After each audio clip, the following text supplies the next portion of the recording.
AP Kaushalam skill test. ఈ skill టెస్ట్‌లో మనకి ఫస్ట్ 45 మినిట్స్‌లో రీజనింగ్ అండ్ యాప్టిట్యూడ్‌కి సంబంధించిన 10 క్వెషన్స్ అయితే వస్తాయన్నమాట. రీజనింగ్ అండ్ యాప్టిట్యూడ్‌కి సంబంధించిన క్వెషన్స్ అంటే ఇప్పటివరకు జరిగిన టెస్ట్‌లో కౌశలం స్కిల్ టెస్ట్‌లో అడిగిన టాపిక్స్‌పై క్వెషన్స్ అయితే ఈరోజు మన వీడియోలో అయితే చూసేద్దాం. అండ్ ఎలా చేయాలి సింపుల్‌గా వితిన్ సెకండ్స్‌లో ఎలా చేయాలో కూడా చూసేద్దాం. అండ్ స్కిప్ చేయకుండా వీడియో ఫుల్‌గా చూడండి. అండ్ మర్చిపోకుండా ఒక చిన్న లైక్ చేయండి. మీరిచ్చే ఒక చిన్న లైక్ వల్ల ఇన్ఫర్మేషన్ ఇంకొంతమందికి హెల్ప్ అవుతుంది. అలాగే నాకు కూడా కొంచెం సపోర్ట్‌గా ఉంటుంది. అండ్ కొత్తగా ఛానల్ చూసినట్లయితే సబ్స్క్రైబ్ చేసుకోండి. ఇలాంటి మంచి మంచి వీడియోస్ అన్నీ కూడా మీతో షేర్ చేస్తుంటాను. ఇంకా లేట్ చేయకుండా ఇప్పటి వరకు అడిగిన కౌశలం స్కిల్ టెస్ట్ రీజనింగ్ అండ్ యాప్టిట్యూడ్కి సంబంధించిన టాపిక్స్పై క్వశ్చన్స్ చూసేద్దాం. So first question, if a clock is placed in front of a mirror. ఒక క్లాక్ ఇచ్చేసాడు, ఫ్రంట్ ఆఫ్ మిర్రర్కి ఒక టైం కూడా ఇచ్చేసాడు. Will be the mirror image time of 3:40. అంటే మిర్రర్లో 3:40 చూడండి. ఒక క్లాక్ ఇచ్చాడు, ఆ క్లాక్లో మనకి 3:40 టైం ఇచ్చాడు. ఇక్కడ 3 ఉంటుంది, ఇక్కడ 40 కదా, 3:40 టైం ఇచ్చేసాడు.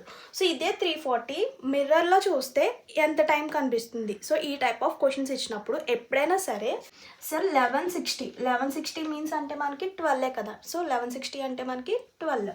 సో ఈ 1160లో నుంచి ఇచ్చిన టైంని మైనస్ చేస్తే మిర్రర్లో కనిపించే టైం అయితే వచ్చేస్తుంది అనమాట. సో గుర్తుపెట్టుకోండి, ఫర్ సపోజ్ ఒక టైం ఇచ్చేసి దాన్ని మిర్రర్లో చూస్తే ఎంత టైం వస్తుంది అని అడిగితే ఎప్పుడైనా సరే 1160లో నుంచి ఇచ్చిన టైంని మైనస్ చేస్తే మనకి ఆన్సర్ అనేది ఈజీగా వచ్చేస్తుంది. ఇప్పుడు ఈ 1160లో నుంచి క్వశ్చన్లో ఎంత ఇచ్చాడు మనకి? 340. ఈ 340ని మైనస్ చేసుకోవాలి. చూడండి, 0, 6 - 4 2, 11 - 3 అంటే మనకి 8. సో ఎంత మనకి మిర్రర్లో చెక్ చేస్తే 820. సో ఆప్షన్స్లో ఎక్కడ ఉంది? Option A is correct. So ఈ టైప్ ఆఫ్ క్వశ్చన్స్ ఎప్పుడు ఇచ్చినా సరే 1160లో నుంచి ఇచ్చిన టైంని మైనస్ చేస్తే మిర్రర్లో చూసే టైం అనేది వచ్చేస్తుంది. సెకండ్ క్వశ్చన్ చూడండి, if 23 May 2012 is Monday, what day of 18 July 2012. So ఇది వచ్చేసరికి క్యాలెండర్కి సంబంధించిన క్వశ్చన్.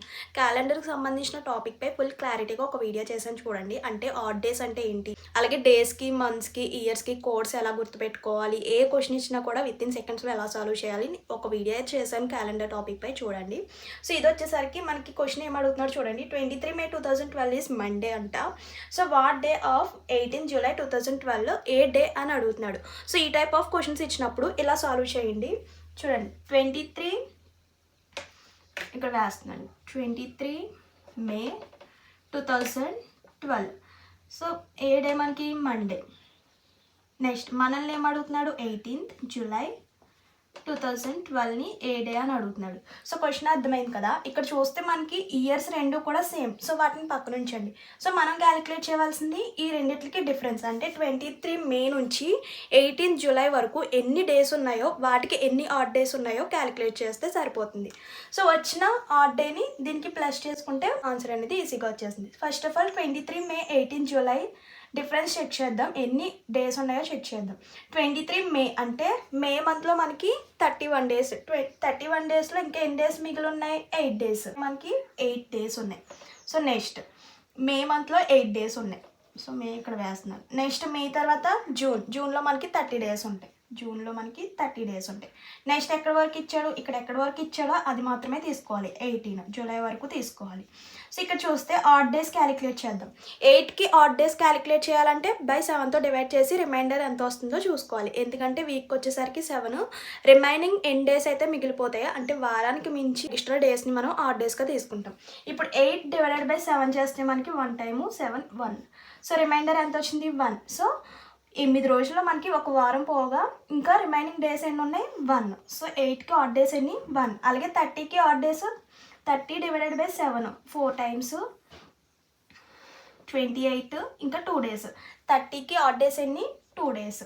నెక్స్ట్ అలాగే 18కి ఆడ్ డేస్ చెక్ చేసుకోవాలంటే 7తో డివైడ్ చేసుకుంటే సరిపోతుంది. 2 టైమ్స్ 4 4. సో ఆడ్ డేస్ ఎన్ని మనకి? 4. ఇప్పుడు వీటన్నిటిని క్యాలిక్యులేట్ చేసుకోవాలి. 1 2 4. ఇప్పుడు ఇక్కడ 8 + 30 + 18 చేసి బై 7తో చేసిన ఆన్సర్ వచ్చేస్తుంది. కానీ ఇక్కడ క్యాలిక్యులేషన్ అన్నది కొంచెం లెంతీగా అవుతుంది కాబట్టి వీటికి ఆడ్ డేస్ చెక్ చేసుకుని వచ్చిన సింగిల్ డిజిట్స్ని మనం ప్లస్ చేసుకుని అప్పుడు ఆడ్ డే అన్నది క్యాలిక్యులేట్ చేసుకోవచ్చు. ఇప్పుడు ఎంత వచ్చింది? 1 + 2 3, 3 + 4 7. చూడండి ఇప్పుడు మనకి 7 వచ్చింది. ఈ 7 అనేది మనం 7తో డివైడ్ చేసుకుంటే రిమైండర్ ఎంత వస్తుంది? 0. అంటే 0 ఆడ్ డేస్ అనమాట. ఆ 0 ఆడ్ డేస్ని మండేకి ప్లస్ చేసుకుంటే ఎంత వస్తుంది? సో మండేకి 0 యాడ్ చేస్తే మళ్ళీ మండేనే. అంటే ఏంటి? 18 జూలై 2012 ఏ డే మనకి? Monday. So option D is correct. Next question.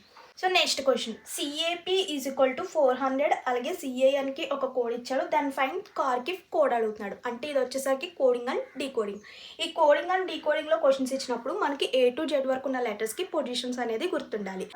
So ఇక్కడ చూస్తే సిఏపికి 400 ఇచ్చాడు. అలాగే సిఏఎన్కి 324 ఇచ్చాడు. సో మనల్ని సిఏఆర్కి కోడ్ అడుగుతున్నాడు కాబట్టి ఈ సిఏపి నుంచి 400 ఎలా వచ్చిందో, సిఏఎన్ నుంచి 324 ఎలా వచ్చిందో ఇక్కడ ఉన్న లాజిక్ ఏంటో ఫైండ్ అవుట్ చేసి అదే లాజిక్తో ఇక్కడ కోడ్ అనేది ఫైండ్ అవుట్ చేయాలి. చూద్దాం. సిఏపికి ఫస్ట్ ఆఫ్ ఆల్ పొజిషన్స్ వేద్దాం. సి అంటే మనకి position 3, 1. So P value 16. P యొక్క పొజిషన్ 16. ఇప్పుడు 3, 1, 16. ఈ 3, 1, 16ని ఏం చేస్తే మనకి 400 వస్తుందో చూద్దాం. ఫస్ట్ ఆఫ్ ఆల్ వచ్చిన పొజిషన్స్ అన్నిటిని కూడా ప్లస్ చేద్దాం. 3 + 1 4, 4 + 16 20 వస్తుంది. ఈ 20ని ఏం చేస్తే మనకి 400 వస్తుంది? చూడండి, ఈజీగా స్క్వేర్ చేస్తే మనకి 400 వస్తుంది. సో ఈ లాజిక్ కరెక్టో కాదో ఈ కోడ్కి చెక్ చేసుకుంటే తెలుస్తుంది. సిఏఎన్కి పొజిషన్స్ వేద్దాం. సికి 3, ఏకి 1, అలాగే ఎన్కి 14. చూడండి, వచ్చిన ప్లేసెస్ అన్నిటిని కూడా ప్లస్ చేసుకోవాలి కదా. 3 + 1 4, 4 + 14 18. సో 18 స్క్వేర్ ఎంత మనకి? 324. అంటే ఈ లాజిక్ అనేది కరెక్టే. ఇదే లాజిక్ దీనికి అప్లై చేద్దాం.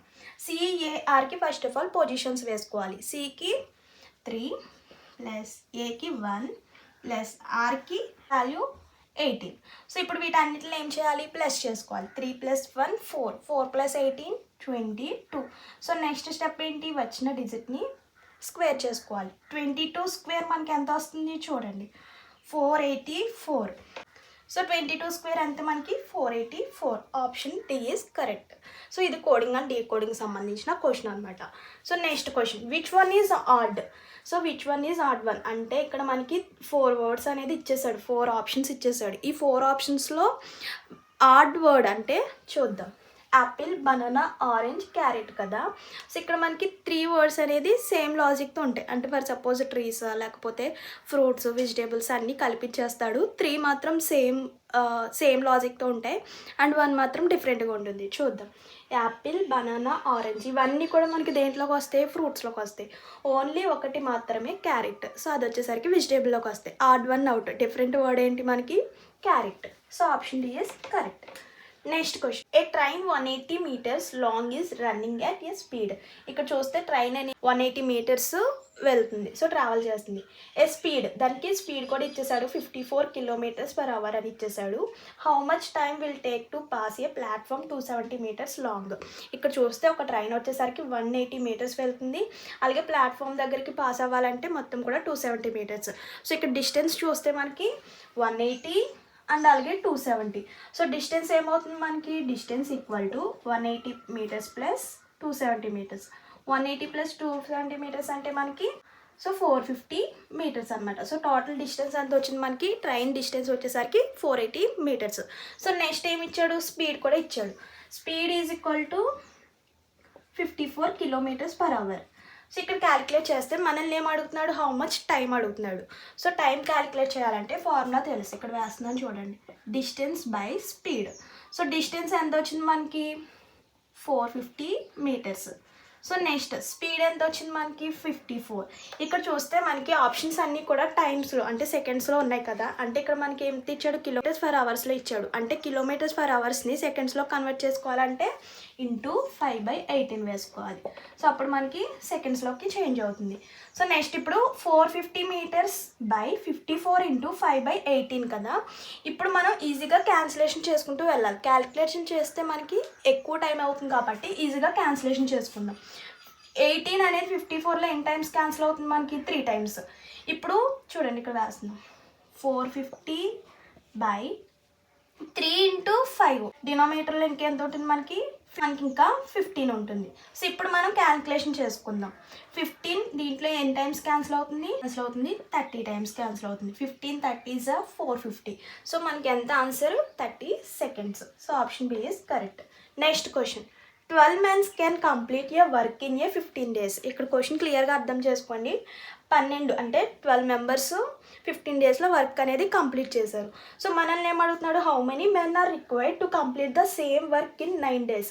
అదే వర్క్ని 9 daysలో ఎంతమంది ఆ వర్క్ని కంప్లీట్ చేస్తారు అని అడుగుతున్నారు. ఇక్కడ మెన్స్ని అడుగుతున్నారు. సో ఇక్కడ 15 daysలో 12 మెంబర్స్ అయితే కంప్లీట్ చేస్తున్నారు. అలాగే 9 daysలో ఎంతమంది, సో ఎన్ని మెంబర్స్ కంప్లీట్ చేస్తారని క్వశ్చన్ అడుగుతున్నారు. ఇక్కడ చూస్తే కొంచెం లాజికల్గా అర్థం చేసుకుంటే అడుగుతున్నారు. సో ఈ టైప్ ఆఫ్ క్వశ్చన్స్ అడిగినప్పుడు ఇక్కడ ఒక ఫార్ములా గుర్తుపెట్టుకోండి. సో M మీన్స్ మెన్స్ కాబట్టి M1/M2 is equal to D2/D1. ఎందుకంటే చూడండి D1. సో ఇప్పుడు ఈ ఫార్ములా ప్రకారం మనం ఇచ్చిన డేటాను మొత్తం కూడా ఇక్కడ వేసుకుందాం. సో M1 అంటే మనకి 12 మెన్స్. సో అలాగే M2. సో M2 అంటే మనం ఫైండ్ అవుట్ చేయవలసింది M2 కదా, M2 అలా ఉంచుకోండి. నెక్స్ట్ డేస్, ఎన్ని days, first of all D2 వేసుకోవాలి. సో అంటే మనల్ని అడిగిన డేస్ని వేసుకోవాలి. 9 days అడుగుతున్నాడు అండ్ క్వశ్చన్లో ఇచ్చింది 15 days. ఇప్పుడు మనం దీన్ని క్యాలిక్యులేషన్ చేసుకోవాలి. సో క్రాస్ మల్టిప్లికేషన్ చేసుకుంటే ఇక్కడ వేస్తున్నాను చూడండి. M2 9 M2 is equal to 15 × 12 కదా.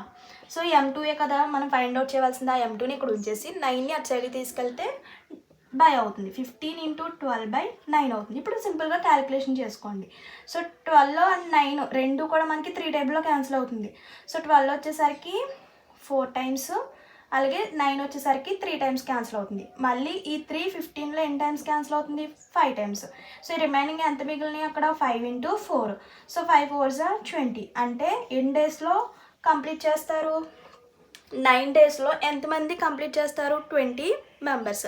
ఈ 20 మెంబర్స్ 9 daysలో వర్క్ అనేది కంప్లీట్ చేస్తారు. సో ఆన్సర్ వచ్చేసరికి 20 mens. So option B is correct. Next question, which of the following number is divisible by 11. ఇక్కడ ఇచ్చిన ఆప్షన్స్లో ఏది 11తో డివిజిబుల్ అవుతుందో చెక్ చేయమంటున్నాడు. అంటే ప్రతి నెంబర్ని మనం చెక్ చేయాలి. సో ఇచ్చిన 4 ఆప్షన్స్ని కూడా మనం చెక్ చేసుకోవాలి. అసలు మెయిన్ ఫస్ట్ ఆఫ్ ఆల్ తెలియవలసింది 11 యొక్క డివిజిబిలిటీ రూల్. సో 11 యొక్క డివిజిబిలిటీ రూల్ ఏంటి, some of odd places minus sum of even places. అంటే సో ఇచ్చిన ఆప్షన్స్లో ఆడ్ ప్లేసెస్ అండ్ అలాగే ఈవెన్ ప్లేసెస్, ఆడ్ ప్లేసెస్ని సమ్ చేసి అలాగే ఈవెన్ ప్లేసెస్ని కూడా సమ్ చేసి మైనస్ చేస్తే మనకి 0 అంటే రిమైండర్ 0 వస్తే, ఆన్సర్ 0 వస్తే మనకి 11తో డివిజిబుల్ అవుతుంది. సో ఇక్కడ కరెక్ట్ ఆప్షన్ వచ్చేసరికి ఆప్షన్ సి అనమాట. సో ఎందుకు చూద్దాం. 1 2 1 3 3. సో మన యొక్క రూల్ ఏంటి, 11 డివిజిబిలిటీ రూల్ ఏంటి మనకి, some of odd places. So odd ప్లేసెస్లో మనకి ఏమేమి ఉన్నాయి, some of odd places. So odd ప్లేసెస్లో 1 ఉంది 3. So 1 + 1 1 + 1 2 2 + 3 5 minus sum of even places. Even places అంటే 2 3 కదా. So second place fourth place కదా. 2 + 5 5. సో 5 - 5 0. సో 0 వచ్చింది కదా. అంటే ఖచ్చితంగా మనకి 11తో డివిజిబుల్ అయ్యే ఆప్షన్ వచ్చేసరికి 1 2 1 3 3. అంటే option C is correct. So main divisibility rule తెలుసుంటే ఈజీగా ఫైండ్ అవుట్ చేయవచ్చు అనమాట. Sum of odd places minus sum of even places చేసుకుంటే వచ్చిన ఆన్సర్ 0 అవుతే 11తో డివిజిబుల్ అవుతుంది. సో అదనమాట. ఇంకా రిమైనింగ్ క్వశ్చన్స్ చూద్దాం. నెక్స్ట్ క్వశ్చన్ చూడండి, ఫైండ్ ద నెంబర్ సిరీస్. ఇక్కడ ఒక సిరీస్ ఇచ్చేసాడు అండ్ మిస్సింగ్ నెంబర్ కూడా ఇచ్చేసాడు. 2 6 12 20 అండ్ -42. ఇక్కడ మనకి సిరీస్ ఫామ్ అనేది ఎలా వచ్చిందో డిఫరెన్స్ని బట్టి చెక్ చేసుకోవచ్చు అనమాట. ఇక్కడ చూస్తే 2 ఉంది 6 ఉంది 12 ఉంది 20 ఉంది. ఇక్కడ మనకి మల్టిపుల్స్ కనిపిస్తున్నాయి. అంటే చూడండి 2 1s 2 కదా. So next 3 2s 6. So next 12 ఎలా వస్తుంది, 4 3s 12. సో నెక్స్ట్ ఎలా రావాలి, ఇక్కడ చూడండి 2 3 4 1 2 3. So 4 next number 5, 3 next number 4. So 5 4s 24 20. 5 4s 20 కదా. నెక్స్ట్ 20 వచ్చింది కదా. నెక్స్ట్ ఏం రావాలి, ఇక్కడ 6 × సో అలా మనకి 6 5s 30. ఇక్కడ లైన్గా ఆల్టర్నేట్గా అంటే 2 తర్వాత 3 3 తర్వాత 4 5 తర్వాత 5 6 తర్వాత అలా వచ్చింది కదా. నెక్స్ట్ మనం చేస్తే 42 వస్తే మనం చేసిన లాజిక్ అనేది కరెక్టే అనమాట. 7 6 42. అంటే నెక్స్ట్ సిరీస్ అనేది కూడా చెక్ చేసుకోవాలి. అప్పుడు మనకి వచ్చిన ఆన్సర్ కరెక్ట్ అని మనకి పక్కా తెలుస్తుంది. So option C is correct. Next question చూడండి. Ravi walks 10 meters north, then turns right and walk 5 meters. Again he turn right and walk 10 meters. ఇక్కడ మనం ఇచ్చిన కండిషన్ బట్టి వేసుకుందాం. ఒక పాయింట్ నుంచి రవి అనే అతను 10 మీటర్స్ వెళ్తున్నాడు నార్త్ సైడ్కి. సో దాన్ని అక్కడ మనకి నార్త్ అని ఇచ్చేసాడు కదా, సో అందుకే నార్త్ అని వేస్తున్నాను. సో కొంచెం కిందకి వేస్తున్నాను చూడండి. సో కొంచెం పెద్దగా వేస్తాను చూడండి. ఒక పాయింట్ నుంచి రవి అనే అతను 10 మీటర్స్ నార్త్ సైడ్ వెళ్తున్నాడు. ఓకే, నార్త్ నుంచి మళ్ళీ టర్న్స్ రైట్ సైడ్కి వెళ్తున్నాడు. రైట్ సైడ్ కంటే మనకి ఎన్ని మీటర్స్? 5 మీటర్స్ రైట్ సైడ్కి వెళ్తున్నాడు. Next again he turns right and walk 10 metres. Again మళ్ళీ రైట్ సైడ్కి 10 మీటర్స్కి వెళ్తున్నాడు. అయితే క్వశ్చన్ ఏమడుగుతున్నాడు? How far is Ravi from his straight అంటే స్టార్టింగ్ పాయింట్, అక్కడ నుంచి స్టార్టింగ్ పాయింట్కి ఎన్ని మీటర్స్ ఉంటుంది అని అడుగుతున్నాడు. సో ఇక్కడ చూస్తే మనకి 10 మీటర్స్ అటు ఇటు సేమ్ ఉన్నాయి. అంటే ఏంటి? 5 మీటర్స్కి కింద కూడా మనకి 5 మీటర్స్ వస్తుంది. So option B is correct. Next question, pointing to a woman Raj said. ఒక ఉమెన్కి రాజ్ అనేది చెప్తున్నాడు. సో ఎలా అంటే, she is the daughter of the only son of my grandfather. ఇలా ఇచ్చినప్పుడు ఎప్పుడైనా సరే రివర్స్గా కండిషన్ అన్నది మీనింగ్ అనేది క్లియర్గా చూడండి. గ్రాండ్ ఫాదర్కి ఒక్కగానొక్క కొడుకు, ఓన్లీ సన్ అంట. సో ఇక్కడ ఏంటంటే రాజ్ గ్రాండ్ ఫాదర్ అంటే తాతయ్య. సో ఆ తాతయ్యకి ఒక్కగానొక్క కొడుకు అంటే రాజ్ ఫాదర్ కదా, ఆ రాజ్ ఫాదర్కి డాటర్ ఉంది. ఇక్కడ అర్థమైంది కదా, గ్రాండ్ ఫాదర్ నుంచి ఓన్లీ వన్ సన్ అంటే ఫాదర్, రాజు యొక్క ఫాదర్. ఆ ఫాదర్కి మళ్ళీ డాటర్ ఉంది. అయితే రాజ్కి ఫాదర్కి రిలేషన్ అడుగుతున్నాడు. అంటే ఏమవుతుంది? రాజ్ అంటే కొడుకు. సో కొడుకు కూతురు అంటే బ్రదర్ అండ్ సిస్టర్సే కదా. So option C is correct. Blood రిలేషన్స్లో క్వశ్చన్స్ అనమాట. ఇలా ఇచ్చినప్పుడు మనం రివర్స్ నుంచి చూసుకుంటే ఆన్సర్ అనేది ఈజీగా ఫైండ్ అవుట్ చేయొచ్చు. ఇదండి ఈరోజు వీడియో అయితే. కౌశలం స్కిల్ టెస్ట్లో రీజనింగ్ అండ్ ఆప్టిట్యూడ్కి సంబంధించిన టాపిక్స్ పై క్వశ్చన్స్ అయితే ఇవే అనమాట. ఇంతకుముందు అడిగిన టాపిక్స్ పైన క్వశ్చన్స్ అనమాట. ఇవన్నీ కూడా 10 మార్క్స్కి మనకి రీజనింగ్ అండ్ ఆప్టిట్యూడ్కి సంబంధించిన క్వశ్చన్స్ అయితే ఉంటాయన్నమాట. సో ఇదండి ఈరోజు వీడియో అయితే. మర్చిపోవద్దు, వెళ్ళే ముందు తప్పకుండా ఒక లైక్ చేయండి. ఇంకేమైనా డౌట్స్ ఉన్నా కూడా కామెంట్ చేసేయండి. సో మరో మంచి ఇన్ఫర్మేషన్తో మళ్ళీ కలుద్దాం. See you to next video. Thank you for watching. Please do like, share and subscribe. By.